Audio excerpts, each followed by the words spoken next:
Le boulonnais est à la jonction entre le travail de la terre et le travail de la mer. Terre de culture, terre des chevaux de trait boulonnais qui jadis tiraient charrues et carrioles à poissons. Poissons que la mer nous donne de plus en plus difficilement. Il fut un temps où il existait des parcs à moules sur les rivages de la côte d'Opale, mais aujourd'hui la cueillette n'a plus lieu que sur les plages aux grandes marées, et la plupart des moules dégustés ici sont importés. Mais plus pour longtemps. Une collaboration entre instituts de recherche marine et agricole a permis de développer une nouvelle variété de moule, qui a le gros avantage de pousser en terre plutôt qu'en mer. Voici la moule de terre boulonnaise.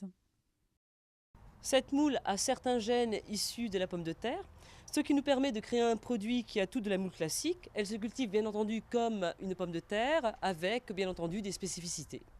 Mais quel intérêt? Pourquoi ne pas créer des parcs à moules?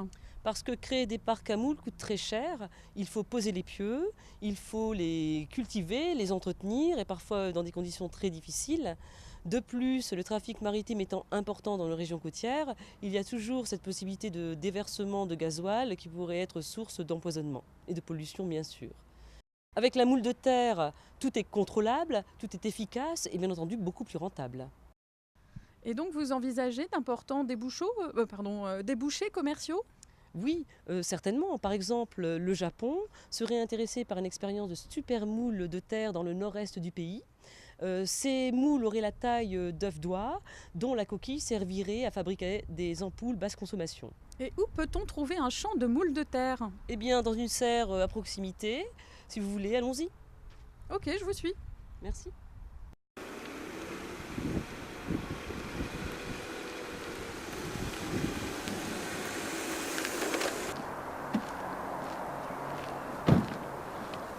Madame, Bonjour.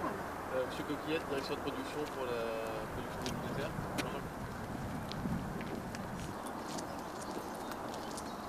Donc nous sommes ici dans les serres où sont cultivées les moules de terre. Oui, donc c'est une première production expérimentale en environnement contrôlé. Donc la production, la plantation a 10 mois et elle est prête à être récoltée.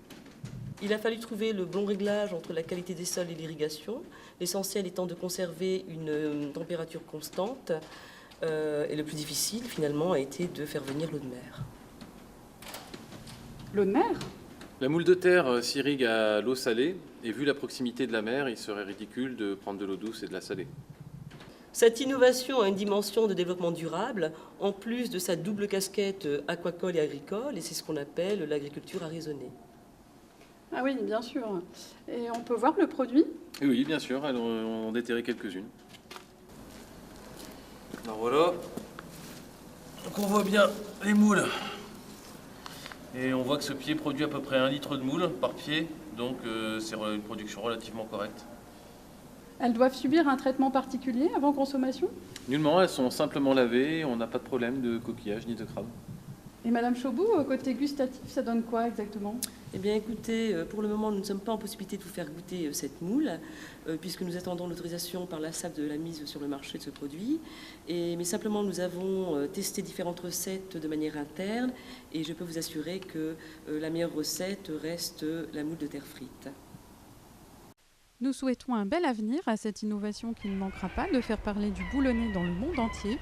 On nous apprend qu'une visite ministérielle est d'ores et déjà prévue sur le site, que nous ne manquerons pas de couvrir.